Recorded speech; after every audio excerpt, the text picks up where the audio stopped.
Yo mga be! So tayo muna yung nag-intro ngayon kasi medyo hindi kasi maganda yung pakaramdam ng ating Reyna.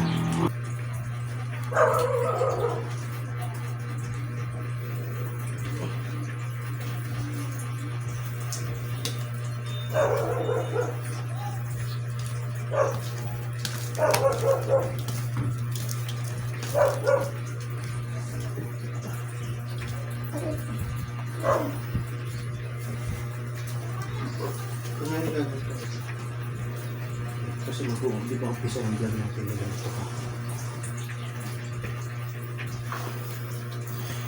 So, ayan siya. Sumasakit na naman yung kanyang likod. Halos iniiyakan niya yung kirot. Gagawin natin para kahit paano maibsan yung nararamdaman niya. Hilutin natin siya. Tara, hilutin natin. Hiunat ito da. Pangat bakit. Tapos ilapat mo yan. Tanggalin mo kaya yung unan. Alin ba? Alin na nga yan? Para i-straight ako. Ayoko nang may unan. Alisin ko tong unan sa likod. Ayoko nang may unan. Kapag kasi sinusumpong siya, maraming nararamdaman sa katawan. Ayoko nang may unan. Bukod kasi sa may problema siya sa potassium kasi may hypokalemia siya. Meron din siyang scoliosis. Nakikita niyo naman sa katawan, mga be. So, yan. Kapag sumasakit ang likod niya, ganyan ang gusto niyang posisyon. Ang pangit ko. Ayun. Yun yung kanyang sakit. Pag yung potassium niya yung sinumpong, talagang halos di nakakakilos. Ultimo pag lingon, hindi niya magawa. Tapos ngayon, yan, sumasakit yung batok niya. Tsaka pababa sa gulugod. Bukod doon, meron pa siyang fractured sa balakang. So yun yung dahilan kung bakit hindi siya nakakalakad ng tuwid at hindi siya nakakalakad ng matagalan. Siguro mga ilang hakbang lang,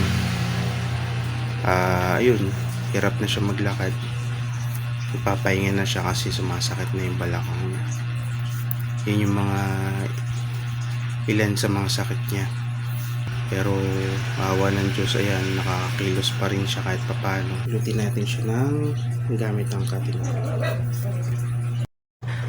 Ay, ilang taon na ako yung magkasama ni Rina. Kaya ang daming beses ko na siya nakitang nahihirapan, nasasaktan. Syempre masakit sa akin kasi mahal ko siya. Kaya laging nandyan lang ako sa kanyang tabi. Lalo kapag nakakaramdam siya ng hindi maganda sa katawan, sinasacrifice ko talaga yung trabaho. Kasi mas importante syempre sa akin yung kalagayan niya.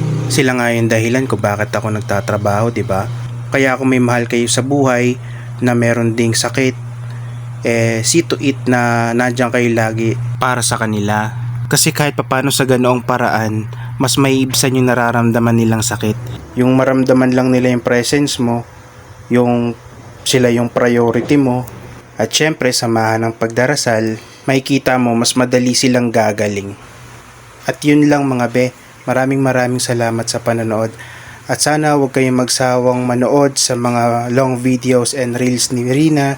Marami pang siyang gustong i-upload, i-share sa inyo. So paano? Hanggang sa susunod na video ha. Bye bye!